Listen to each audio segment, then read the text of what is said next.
지금의 당신은 진정한 당신입니까? 그녀의 말에 따르면 박람회에 가면 요가나 필라테스, 격투기 강사 등이 차린 부스가 있으니 관심 있는 부스에 가서 직접 체험하면서 나이에 맞는 종목을 찾을 수 있을 거라고 했다. 제 나이에도 괜찮을까요? 라고 묻자 담당 여성은 물론이죠. 5, 60대 여성분들이 주요 고객이에요. 라고 대답했다. 집에 돌아와 천천히 팸플렛을 펼쳐보고는 솔직히 좀 놀랐다. 종목이 많아서 그런 게 아니라 몸 관리만 생각하시나요? 라는 문구와 함께 쓰인 각 종목 강사들이 메시지 때문이었다. 진정한 당신을 찾을 수 있습니다. 진정한 자신과 마주할 수 있는 시간을 제공합니다. 당신이 아직 몰랐던 자신의 훌륭함을 만나보세요. 하나같이 이른바 자아 찾기에 초점을 맞춘 문구들이었다. 담당 여성 말대로 박람회를 방문하는 사람이 주로 5, 60대 여성이라면 이 자아 찾기 캐치프레이즈가 그들의 마음을 사로잡을 거라는 건가? 그러고 보니 진료실에서도 50대의 자아를 찾는 중이다. 60대의 자아 찾기를 시작했다고 말하는 사람이 가끔 있었다. 엄마는 나를 정말 사랑했을까? 50대 주부 미스즈 씨는 나는 왜 태어났는가에 집착하고 있다. 취미로 나가는 동호회 안에서의 인간관계 때문에 힘들다는 이유로 진료실을 찾았지만 내가 먼저 유도하지도 않았는데 순식간에 어린 시절 이야기로 돌아가 버리고는 했다. 저를 많이 사랑해주던 아버지가 돌아가시고 나서 모든 게 어긋났어요. 라며 자기 분석까지 했다. 미스즈 씨 말에 의하면 부모님은 나이 차이가 10살 이상 났다고 한다. 그래서 그녀를 낳았을 때 엄마는 고작 20대였고 아버지 말씀에 따르면 아이가 아이를 낳은 것 같은 상황이었다고 한다. 그 후에도 안아준다든가 아플 때 머리맡에서 간호를 해준다든가 엄마로서 뭔가를 해준 기억이 거의 없다고 미스즈 씨는 말했다. 한편 아버지는 엄마보다 네가 더 똑부러진다며 딸에게 더욱 의지했다고 한다. 그래서 그런지 아버지와는 사이가 좋았다. 그러던 아버지를 40대 중반에 잃고 이후로 미스즈 씨는 사실 엄마는 나를 낳기 싫었던 건 아닐까? 라는 의문이 생기기 시작했다고 한다. 아버지가 돌아가시고 나서 수습해야 할 여러 가지를 미스즈 씨가 거의 다 했는데도 엄마는 네가 있어서 다행이야 라는 말을 전혀 하지 않았던 게 계기였다. 이후 엄마는 나 낳을 때 아이는 아직 필요 없는데 싶었지 라고 농담삼아 물어봤지만 이제 와서 생각도 안 나 또는 이제 와서 그런 걸 뭐하러 물어 라면서 애매하게 대답할 뿐이었다. 그래서 더더욱 나를 낳기 싫었던 거구나 라고 확신하게 되었다. 그러던 중 책도 읽고 세미나도 다니게 되면서 멘탈 클리닉에 한번 가볼까 싶은 생각이 들어 진찰 받으러 온 것이다. 몇 살이 되어도 끝나지 않는 자아 찾기. 미스즈 씨는 결혼도 했고 아이도 둘이나 있다. 내가 볼 때는 그 모습이 바로 본인 그 자체인데 왜 그 이상 나는 누구일까? 왜 태어났을까? 라는 질문을 하려고 할까? 솔직히 이해가 잘 가지 않았다. 나는 본인의 아이가 같은 질문을 한다면 어떻게 하시겠냐고 유도했다. 물론 원해서 낳았다고 자신있게 대답하죠. 사랑을 듬뿍 주면서 키웠거든요. 아이들도 알 거예요. 라는 대답이 돌아왔다. 그럼 지금 행복하신데 내가 어떻게 태어났는지 뭐가 중요한가 라는 생각은 안 드시나요? 라고 묻자 미스즈 씨는 단호하게 말했다. 안 들어요. 이것과 그것은 별개 문제예요. 제가 부모가 원해서 태어난 게 아니라면 그건 도저히 그냥 넘길 수 없는 문제예요. 부모님이 미스즈 씨를 원해서 낳았는지 아닌지에 관한 객관적인 확증은 없다. 엄마로서 뭔가 해준 기억이 없다는 것도 사실인지 아닌지 확실하지 않다. 또한 애초에 진료실에 온 이유도 동호회 친구와의 문제를 해결하고 싶다는 바로 눈앞에 닥친 문제 때문이었다.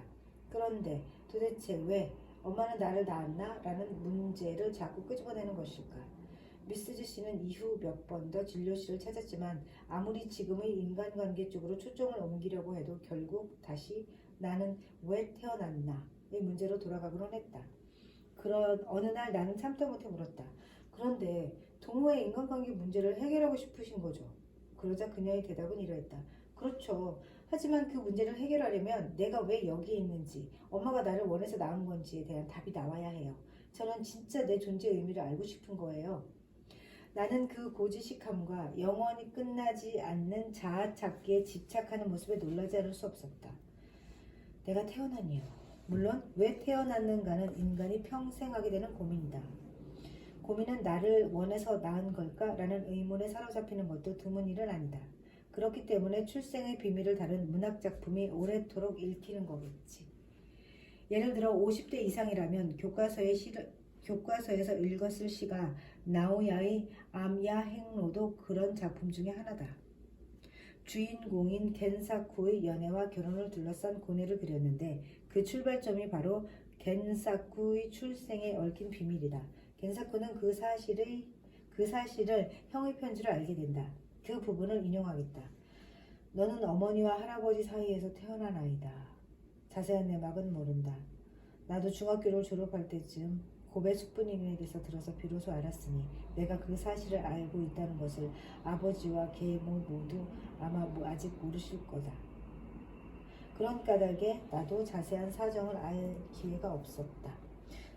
또 알고 싶지도 않기 때문에 가만히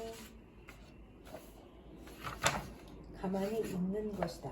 어찌되었든 너는 묘가 다니에 살던 시절 아버지가 독일로 3년간 유학을 가신 그 시기에 태어났다.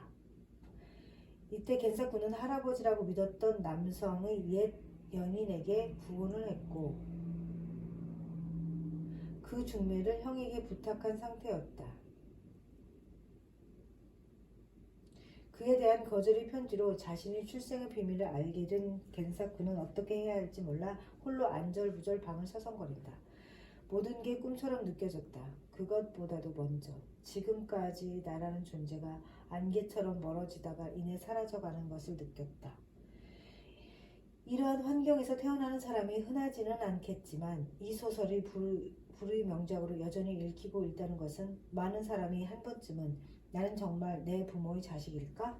출생에 어떤 문제나 비밀이 숨어있지는 않을까? 라는 물음이나 나는 태어나지 말았어야 해. 어차피 축복받고 태어나지도 않았잖아. 라는 의심에 사로잡히기 때문이다. 그러나 여기서 잊어서는 안 되는 게 있다. 나는 누굴까? 라고 고민한 겐사쿠의 나이가 20대였다는 점이다. 하지만 50대 여성인 미즈스에게는 이 이야기를 들려준다면 분명 이렇게 대답할 것이다. 이해해요. 저도 겐사쿠와 같거든요.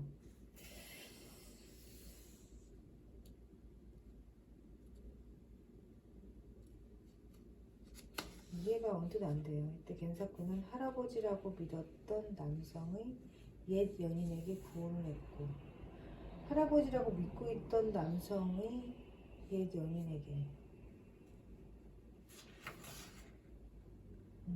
이 소설 자체가 이해가 안 되네요. 어머니와 할아버지 사이에서 태어났는데 그 할아버지의 옛 애인에게 굉장히 나이 먹은 여인에게 구애를 했다는 건가요? 구원했다는 건가요? 딴 사람이 된 아내와 당황하는 남편. 사례를 하나 더 소개하자.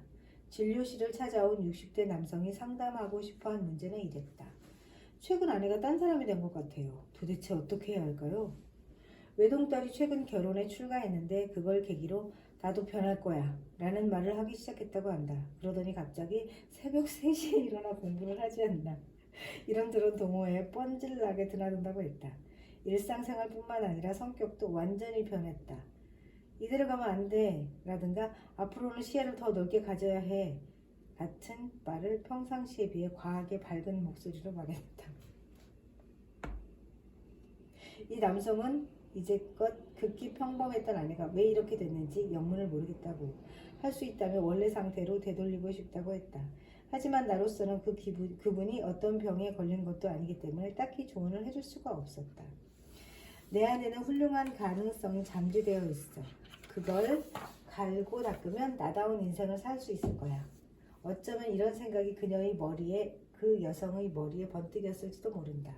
혹은 어떤 책을 읽다가 이제껏 나는 껍데기로 살았어 라는 생각을 할 수도 있다. 아무튼 갑자기 자아찾기에 눈을 뜬 60대 여성은 누구도 말릴 수 없다. 예전 같았으면 이제 나이도 있으신데 자아찾기 같은 건 젊은 애들이라 하는 거잖아요? 라면서 넌지시 연령 제한이 있음을 내비쳤겠지만 앞서 말한 바디케어 박람회에서도 알 수 있듯이 요즘의 자아찾기는 오히려 50, 60대 여성이 중심이다. 자기개발이나 스피치 리추얼에 빠진 아내들. 그렇다면 이 자아찾기나 자기개발 열풍은 어디에서 온 걸까?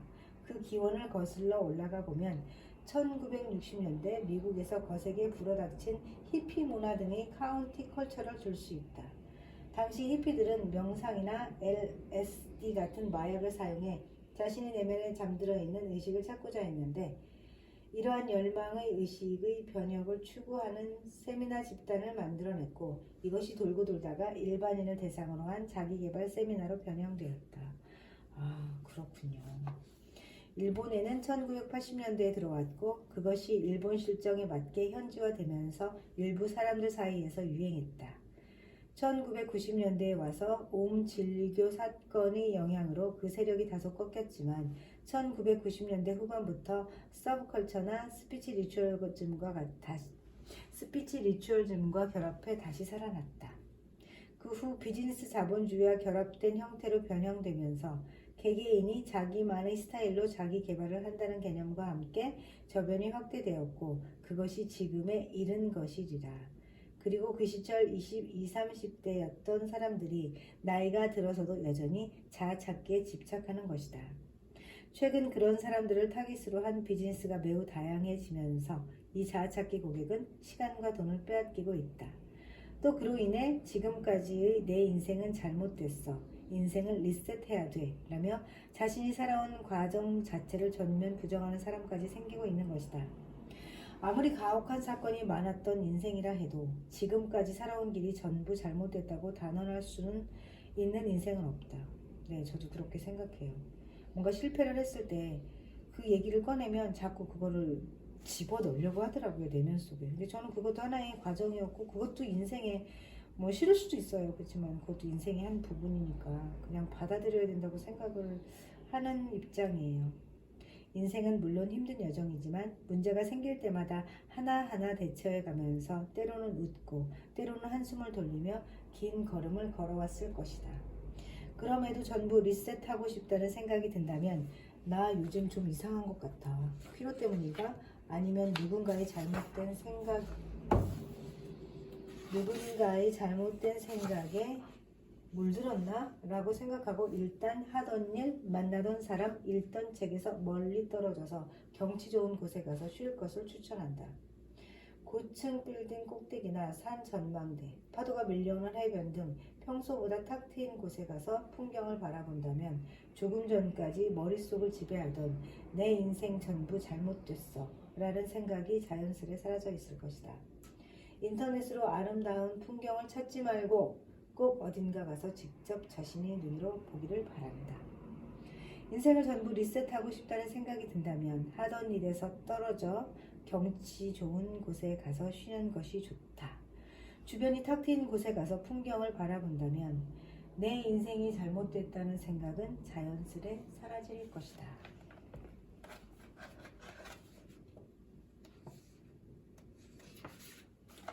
어째서 나만 이라고 자책하지 않는다. 노년에 접어들면서 자주 듣게 되는 말 중 나만이라는 말이 있다. 여기서 나만이란 말은 보통 왜 나만 이런 꼴을 당하지?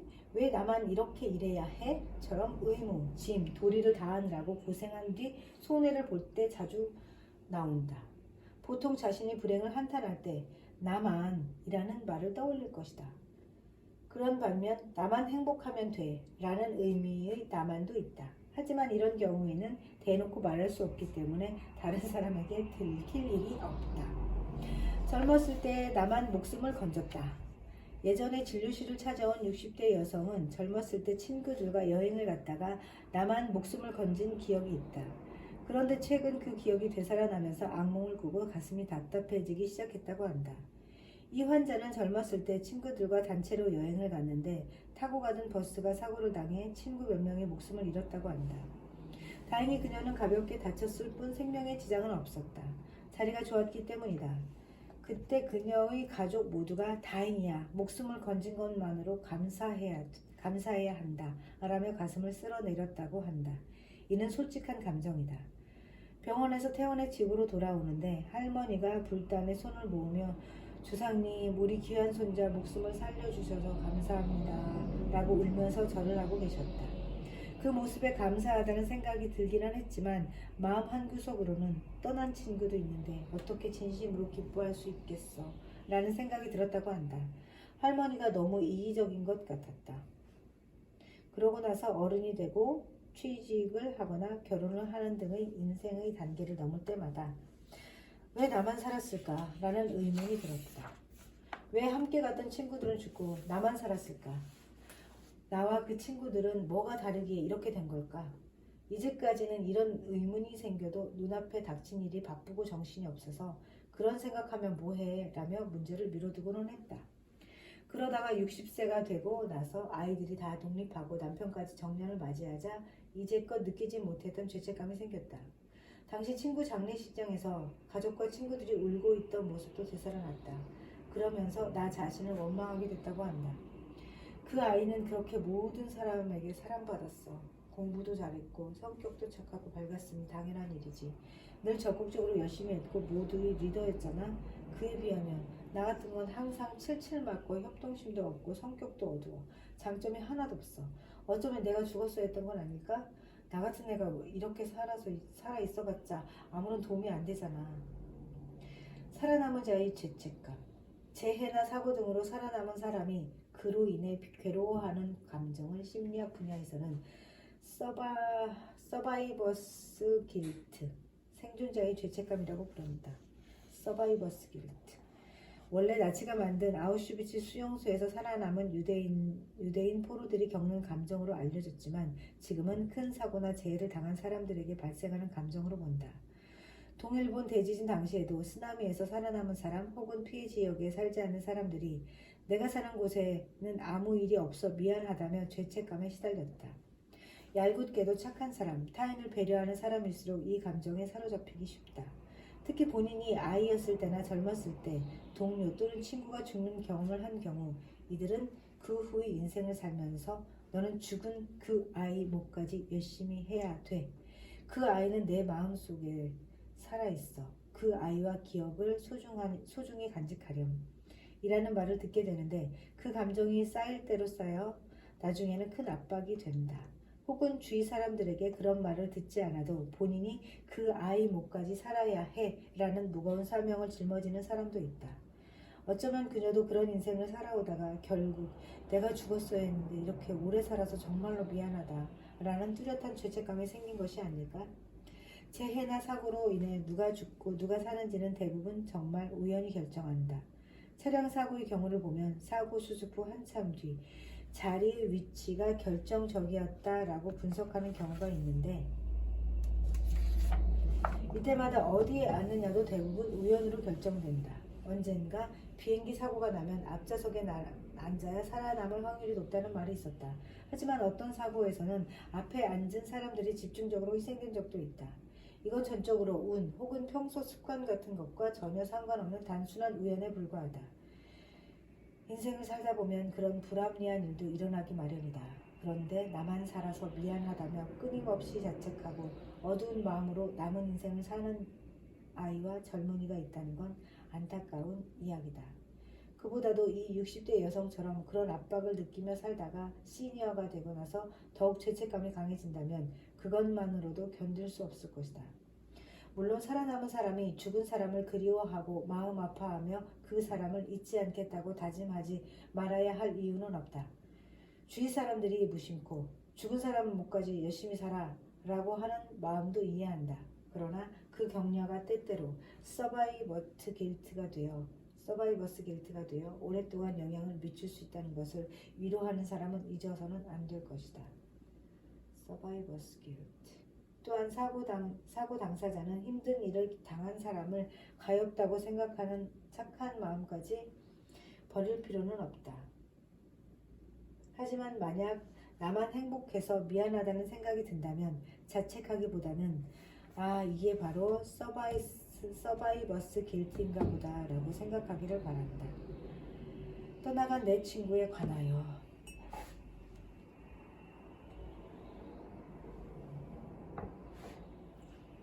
나도 40대가 되고 나서 아주 우수한 친구를 사고로 잃었다. 그리고 지금도 가끔 그 친구가 살아있다면 어땠을까? 이 세상을 위해서는 그 사람이 아니라 내가 사라지는 게 나았을 거야 라는 생각도 한다. 그러나 그런 식으로 자신을 원망한다고 해도 그 사람이 살아 돌아오는 것은 아니다. 이런 생각은 그저 내 의지만을 꺾을 뿐이다. 이런 경우에는 불단 앞에 두 손을 모으고 언뜻 이기적인 듯 보이는 기도를 하던 할머니를 위해서라도, 혹은 본인에게는 그런 사람이 없다면 어딘가 그런 사람이 있다고 가정하고 나는 나야, 이렇게 살았으니 됐어 라고 생각해 보는 건 어떨까? 그 사람이 죽고 내가 살아있는 것 사이에는 어떤 관계도 없다. 무슨 거래로 정해진 것도 아닌 그저 우연의 결과인 것이다. 나도 최근에는 이런 생각을 자주 한다. 살아있는 동안 재미있는 일을 많이 하면 나중에 천국 가서 그녀를 다시 만났을 때 할 이야기가 많을 거야. 그러니까 내가 재미있게 사는 건 절대 미안한 일이 아니야. 이렇게 우선은 내가 살아있다는 사실을 축복으로 여기고 행복해해야 한다. 불교의 관점으로 말하자면 이것이 바로 죽은 사람에게 드리는 가장 좋은 공양일 것이다. 나만 살아서 죄송합니다 라고 자책하고 죄책감을 아는 채 노년을 살아간다는 건 결코 멋진 삶이 아니다.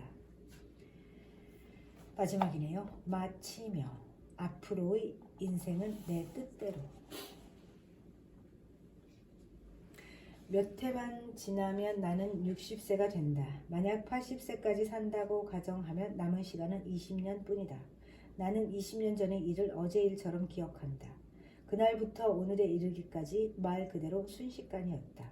남은 20년도 순식간에 지나갈 테고 그러면 내 인생은 끝이 나겠지. 두렵다.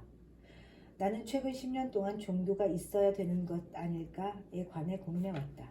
2010년 돌아가신 아버지는 고향에 있는 절에 잠들어 계신다. 엄마도 그곳으로 가시겠다고 말씀하셨다. 순리대로라면 나도 그곳으로 가야겠지만 본문에서 언급했듯이 나에게는 아이가 없고 내 밑으로 남동생의 딸인 조카가 하나 있을 뿐이다. 네 할아버지, 할머니 그리고 고모인 내 제사를 부탁한다 라고 부탁하면 조카에게 너무 큰 민폐가 되겠지. 그래서 되도록이면 내가 죽었을 때 부모님 것까지 함께 어딘가에 뿌려달라고 할까 생각 중이다. 저도 그런 생각 중입니다. 어디다 뿌려달라고는 이미 했어요. 나는 장례식도 필요 없다. 이미 남동생에게 말해뒀다. 나에게 무슨 일이 생기면 갑자기 수습하느라 번거롭겠지만 업자에게 부탁해서 어딘가에 뿌려줘. 그 다음에는 아무것도 안 해도 되니까. 말로는 담백한 것 같아도 그렇다고 예전에 누군가가 말했던 사람은 죽으면 쓰레기가 된다는 말에 동의하는 건 아니다. 만일 내가 죽는다면 내가 먼저 돌아가신 부모님, 엄마는 아직 살아계신데 돌아가셨다고 해서 죄송하지만 젊었을 때 죽은 친구, 개와 고양이 혹은 작은 새 같은 애완동물과 어딘가에서 재회할 수 있지 않을까 하는 막연한 기대를 가지고 있다. 저도 그런 기대를 하고 있어요. 죽은 고양이, 먼저 떠난 고양이까지. 그렇다면 어디에 가면 먼저 간 사람들을 만날 수 있을까? 그것이 문제다. 저도요.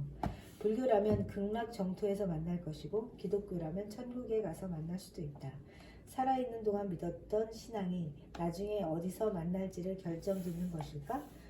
그것보다도 신앙이 있으면 상상하기 쉬우니 안심이 되는 거겠지. 이제껏 절 몇 군데를 찾아가 보기도 했고 교회도 몇 군데 방문해 보았다. 특히 교회는 어렸을 때 다닌 적이 있어서 일요일마다 정기적으로 다녀보았다. 지금 근무하는 릿교 대학은 기독교 성공회이기 때문에 가끔 그곳 예배도 참석한다. 그렇게 여러 곳을 다녀보다가 어딘가 문을 열었을 때 그래, 내가 찾던 곳이 바로 여기야 하는 벅찬 감동을 느낄 수 있을지 모른다는 기대 때문이다. 하지만 요즘에는 교회, 절 혹은 신사를 아무리 찾아가 봐도 여기야 하는 기분이 들지 않는다. 모든 곳이 그 나름의 매력이 있고 마음의 안정을 주기 때문이다. 이 교회도 좋은데 저번에 갔던 그 절도 괜찮았어 하는 시기랄까? 어쩌면 정년후가 지나도록 심적으로 의지할 수 있는 종교를 찾지 못한 채 그럼 어디에 가서 사람들을 만나지? 라는 애매한 상태로 인생의 끝을 맞이할지도 모른다. 그건 좀 아니라는 생각과 그래도 괜찮다는 생각 둘 다 있다. 본문에서도 말했지만 나는 56살이고 6살이 되고 나서 마음뿐만 아니라 몸도 고칠 수 있는 의사가 되기 위해 크게 마음먹고 종합진료과에서 수련을 시작했다. 이 나이에 새로운 지식이나 기술을 몸에 익히는 건 힘든 일이지만 눈동량으로 배우다 보니 그 나름대로 할 수 있게 되었다. 이 나이, 즉 정년 후에도 새로운 것을 시작할 수 있다니 나 스스로도 깜짝 놀랐다. 이 나이에 새로운 기술을 배운다는 건 젊었을 때와는 또 다른 각별한 기쁨이 있다는 것도 깨달았다. 어쩐지 새로운 날개를 얻은 기분이다. 종합진료과 공부가 조금 더 진행되면 대학 정년인 65세가 될 때까지 기다리지 않고 62세달쯤에 은퇴해 지방 어딘가로 내려가서 재택의료 중심의 진료소를 열까 하는 생각도 가끔 한다. 혹은 상하이나 싱가포르에 사는 일본인을 대상으로 클리닉을 열어도 좋겠다며 해외로 눈을 돌릴 때도 있다. 물론 나는 아직 어머니도 돌봐야 하고 그게 끝났을 때 체력과 기력이 뒷받침되어 될지도 의문이다. 하지만 뭔가 새로운 걸 시작할 수 있을지도 모른다는 생각이 내 가슴을 설레게 만든다. 내가 몇 살이 되었든 가슴이 설레어지니 나쁠 건 없으니까. 생각해보면 아무리 과학과 의료기술이 진보한다고 한들 예수는 예수니다. 예수니 열하업이 되는 일은 영원히 없을 것이다. 그렇다고 해서 이제 60살이니 저건 못해 라든가 이제 60살이니 이건 하면 안 돼 라고 생각할 필요는 없다. 뭔가 시작하고 싶으면 하면 되고 뭔가 그만두고 싶으면 하지 않으면 된다. 시작하다와 그만두다는 완전히 반대말이지만 어떤 것을 택하든 그걸 결정할 권리는 자기 자신에게 있다. 이 사실은 나이 때문에 달라지는 게 아니다. 단 앞으로의 자기 인생을 결정하기 위해서는 일단 주변 상황과 환경을 정비해야 한다. 안타깝게도 주변에는 아직 중년 여성을 이미 나이 먹은 여자잖아 라며 옛날 틀에 가두려는 사람이 있는데 그 또한 바꾸자고 말해야 한다. 스스로도 그 말에 위축되지 않도록 아니 내일은 내가 결정할 거야 라고 주장할 필요도 있다. 지금까지 정년 후를 둘러싼 여성의 이런저런 문제를 떠오르는 대로 써보았다. 과거에 비해 변한 것과 변하지 않는 것, 그 양면을 살펴본 셈이다. 이 글을 읽으면서 나는 나의 정년 후 인생에 부족한 건 무엇일까? 어디를 바꾸면 될까? 나는 어떻게 할 것인가 등을 생각해 보셨다면 더할 나위 없이 기쁠 것이다. 이 책은 아직 정년이 한참 남은 야마토 쇼부 편집부 후지사와 요코시와의 수다로 태어난 기획이다. 기획까지는 빠르게 진행되었지만 실제로 책이 되어 나오기까지 긴 시간이 필요했다. 이는 전적으로 미룰 때까지 미루고 보는 내 성격 때문이다. 늘 나이 많은 나를 격려하며 기다려준 후지사와 씨에게 진심으로 감사의 말을 전하고 싶다.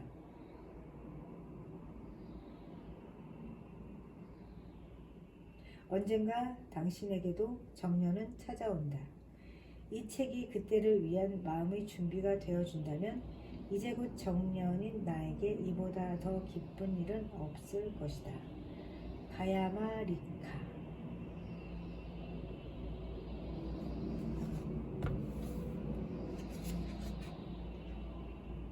이 책은 2019년 10월 21일 초판으로 나왔습니다. 나이 들음의 심리학. 책 제목이 일관성을 갖기 위해서 그랬을까요? 엄청 큰 책입니다. 큰 활자국. 다산 리더스 원. 중년 이상의 독자를 위한 책인가요? 이 활자 크기도? 네. 오늘도 편안한 하루 되세요.